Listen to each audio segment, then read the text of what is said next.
Welcome to the Guitar Boss podcast with Josh and Rich. Today we're just going to have a little catch up. What's been going on in our worlds? Josh, did you want to kick us off, or do you want me to go first? Sure, man. I'll try. I'm gonna fumble through it and just try to talk about what's rocking in my world, man. Currently, my studio is at about 28 students, and I've just signed on a guy that wanted to do a month of lessons. His wife bought him a month package of lessons just to try because he bought a guitar 20 years ago. He's 55 years old. He wanted to try.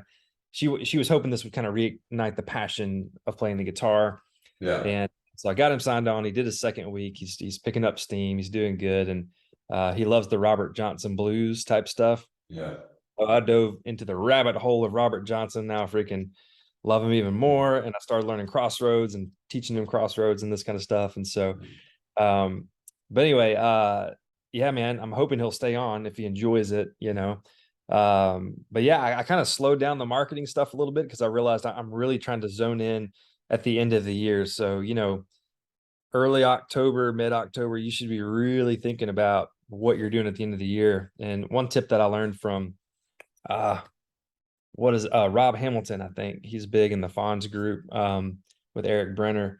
A couple of years ago, I remember going to his site and he basically was talking about, hey, everything we do points to the end of the year. Like everything you do points to the end of the year. And so for me, I was like, oh man, he said, if you can make the end of the year like the thing and have awesome, like a big concert, what he's talking about, like a guitar, it's a recital. I don't like calling it a recital, but that's what it is.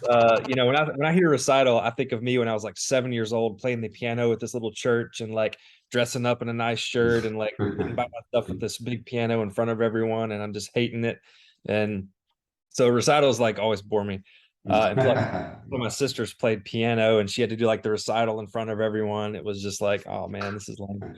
But so I call them concerts. You can call them whatever you want. I think Eric Brenner is hilarious. He calls them a guitar barbecue because he has a barbecue, a really informal gathering and that kind of thing. So whatever you want to do to make it fun. But everything that I'm doing now I've already printed off my Christmas songs because we're going to do a Christmas concert. Yeah. And so this week, currently, I'm printing and tabbing out all of my Christmas songs. I've already picked them all out. We're going to do a fun non-Christmas one to kick it off the event. So it'll be December 10th on a Saturday night. We're going to do Wellerman, like that sea shanty. If you are familiar with it, got big on TikTok. Everyone's, even if you can't play the guitar, you can flip it on your lap and just kind of keep a beat on the guitar. Yeah. So we'll do that to kick it off. Then we're going to do Jingle Bells. We're going to do Feliz Navidad. We're going to do then more the advanced students are going to do Carol of the Bells, like the da da da da da da da. Put some electric in that for all the electric guys. And then at the very end, I just recently picked out the 12 Days of Christmas. So the 12 Days of Christmas, I'm going to break it up into 12 groups of people. Like I've got 28 students. We're going to divide it up. So where they kind of step up and play the first day of Christmas. I think it's just going to be in the key of D and like go D to A on the D day of Christmas, my A to the D. Anyway, it's going to be super easy, but it's fun to get everyone involved. All levels can do it. At the end of the day, parents just want to see their kids having a good time, showing some stuff they learned and that they're enjoying it. And so anyway, this week, like today specifically, I'm going to be tabbing out all the songs, printing them off, start handing them out at the lessons. And I'm still going through the Guitar Ninjas curriculum, but I'm gonna let off the gas on that and not push it as much and just say, okay, you really got to start thinking about these songs and get them to where you can just do them without even thinking about them, you know? So it gives you direction on the last part of your semester. And really the first. I mean, if you already know what you're going to do, just plant the goal and just move toward that. Then literally it's so easy to think about what to teach then because you have something you're moving toward.